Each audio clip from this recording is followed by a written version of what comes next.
Hey YouTube, it's OSU Harding 1, and today I'm going to do a review on the recently released Lego Exclusive Sopwith Camel.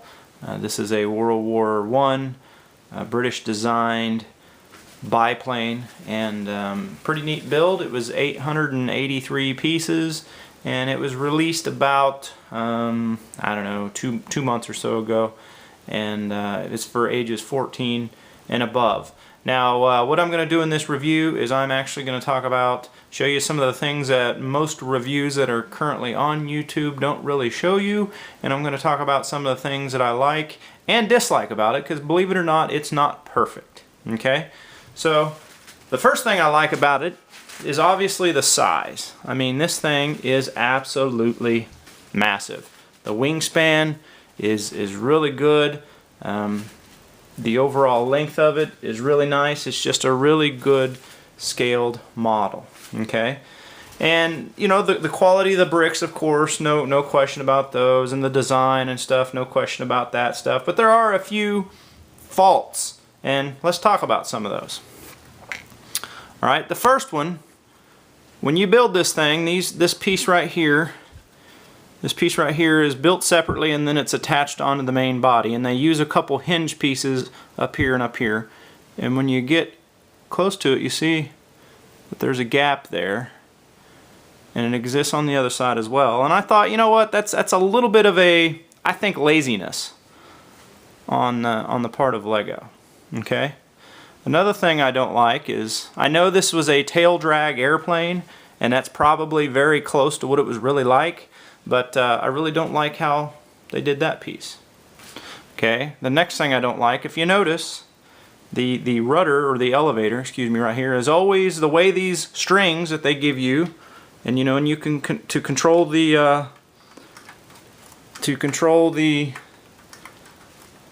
elevators and ailerons is the joystick up in the cockpit. But in the when the joystick is in the neutral position, the elevators are always up. Why aren't they level? Did I build it wrong? Anybody else see that? I don't think I built it wrong. I looked at it 3 or 4 different times, but I think that's kind of a design flaw. This thing would always be in a climb if it were flying like that, so that's not really, don't really like that. When you look at the underside, has anybody really shown you the other side? It's just kind of the way this was designed and built. It's kind of empty there. Alright, something else here on the landing gear.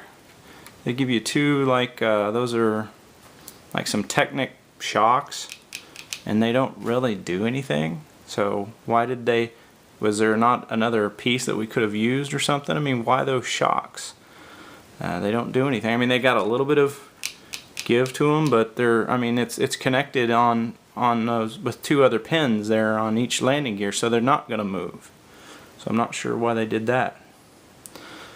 So it's not perfect by any means. These the controllability of these things is way overstated. I mean, yes, I can reach into the cockpit and I can move the ailerons with the joystick, but it's not nearly as functional as what it has been made out to be. I mean, it doesn't work that great. Okay, it does not work that great at all.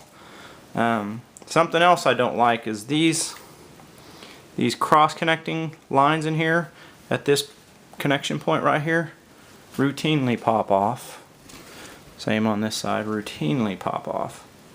So I've tried to kind of tug on those lines to get them to loosen up, give some little bit of relieve some of the tension and stuff, but they routinely pop off there.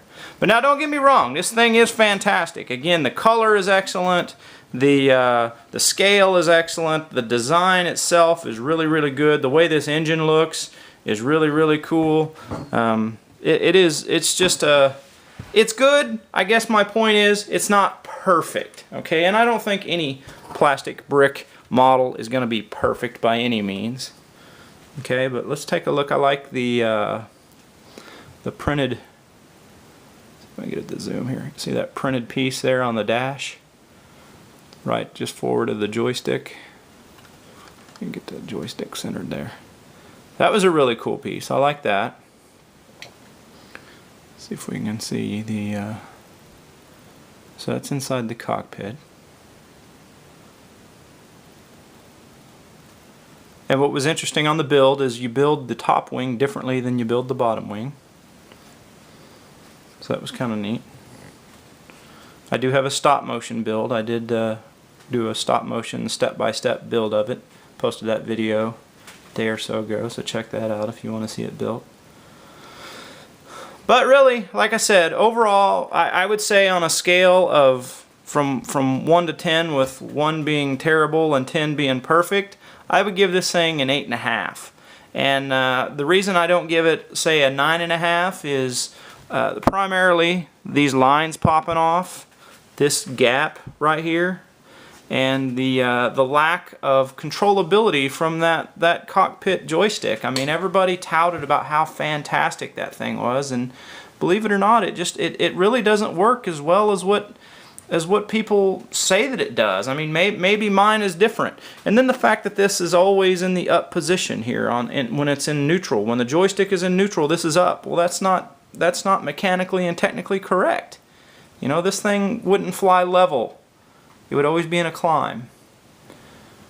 Okay, so I mean, that doesn't make a lot of sense to me why they did that, but I'm pleased with it. I mean, I'm not displeased with it by any means. And then those shocks, you know, underneath, why are they there? Why did they do that?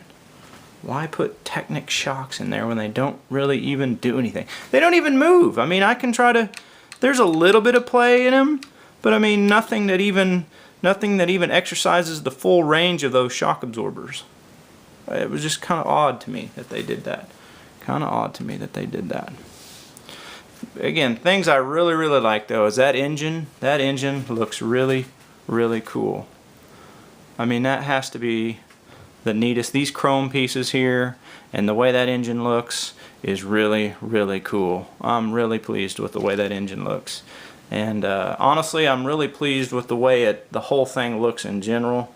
Just a few little of those details could have been improved upon. So anyway, guys, that's my review of the 2012 Lego Exclusive Sopwith Camel. Let me know what you think about it. Have you built this thing, and have you experienced, or do you feel the same about some of these controllability features? Do these ailerons and the joystick and stuff, do they operate as well as what has been claimed, or do you feel like they kind of leave you a little underwhelmed? So anyway, guys, that's my review. Thanks for watching. Thanks for all the new subscribers. Keep checking back. I got more builds and more reviews coming. Thanks a lot.